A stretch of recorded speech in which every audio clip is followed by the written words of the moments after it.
අපේ මේ රසම රස පුඩින් එකට අපිට අවශ්‍ය වෙන්නේ හරියටම ಜಾති දෙකයි. ජෙලි පැකට් එකකුයි යෝගටුයි. එච්චරයි අපිට ඕන වෙන්නේ. මං මෙතන black currant flavor jelly packet එකක් අරගෙන තියෙනවා. ඒ ජෙලි පැකට් එකට යෝගට් දෙකක් අරගෙන තියෙනවා. කැමති නම් ඕගලන්ට එක යෝගට් එකක් වුණත් පාවිච්චි කරන්න පුළුවන්. මං කලින්ම ජෙලි එක ලෑස්ති කරගෙන තියෙන්නේ. මේ පැකට් එකේ සඳහන් විදිහට පැකට් එකට අවශ්‍ය ප්‍රමාණය පිටිපස්සේ ලියලා තියෙනවා.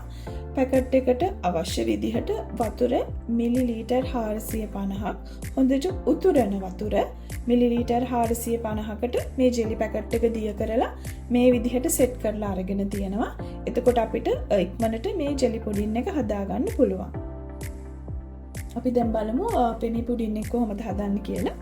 මම මේ සෙට් කරගත්ත ජෙලි ටික මෙන්න මේ විදිහට ඔක්කොම ටික කඩා ගන්නවා.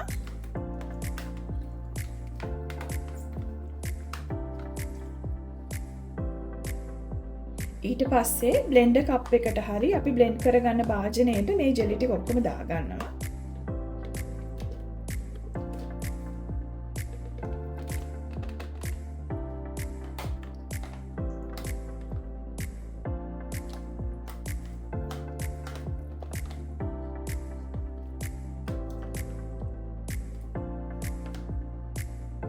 ඊට පස්සේ අපේ අර යෝගට් දෙකත් අපි මේකට දාගන්නවා.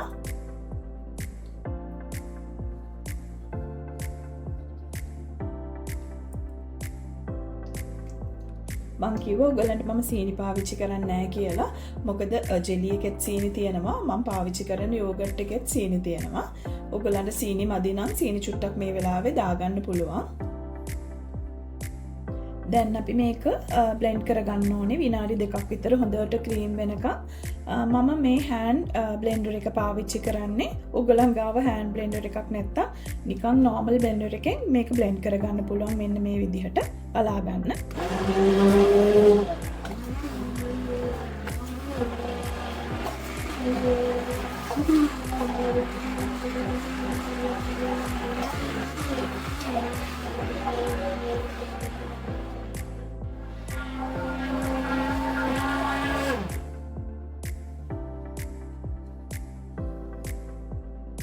විනාඩි 2ක් විතර හොඳට මේ විදිහට බ්ලෙන්ඩ් කරගන්න ඕනේ.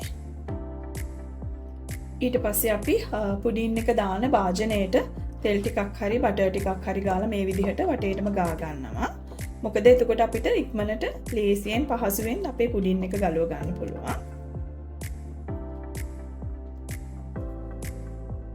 බටර් ගාගත්ත අපේ ට්‍රේ එකට අපි අර බ්ලෙන්ඩ් කරගත්ත අපේ පුඩින් මිශ්‍රණය මේ විදිහට දා ගන්නවා.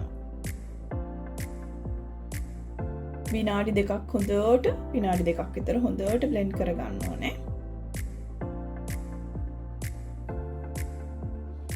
දැන් අපි මේ හදාගත්ත පුඩින් එක අධිශීතකරණය නෙමෙයි ශීතකරණයේ සාමාන්‍ය කොටසේ සෙට් වෙනකන් තියනවා. සෙට් වුණාට පස්සේ අපි බලමු අපේ පුඩින් එක කොහොමද කියලා. මේ තියෙන්නේ ෆ්‍රිජ් එකේ තියලා සෙට් වුණාට පස්සේ අපේ පුඩින් එක මේ ඇලෙන්නේ නැතුව හොඳට සෙට් වෙලා තියෙනවා.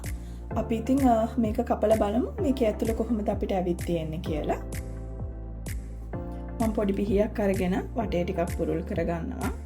අපිට පුරුල් කරගන්න ඕන වෙන්නේ නැති වෙයි. මොකද අපි හොඳට බටර් ටිකක් වටේට ගාගත්තා. බටර් හරි තෙල් හරි චුට්ටක් ගාගන්න කියලා මම කලින් ඕගලන්ට කිව්වා.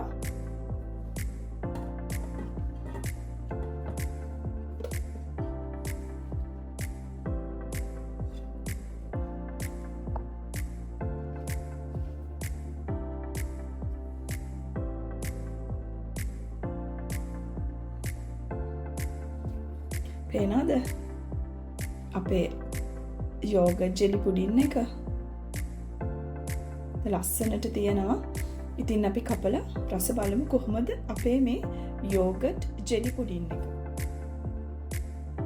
පේනවද කොහොමද ලස්සන කියලා අපේ ජෙලි පුඩින් එක.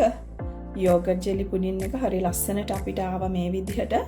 ඉතින් අපි කපලා කෑල්ලක් කාලා බලමු ඒකේ රස කොහොමද කියලා.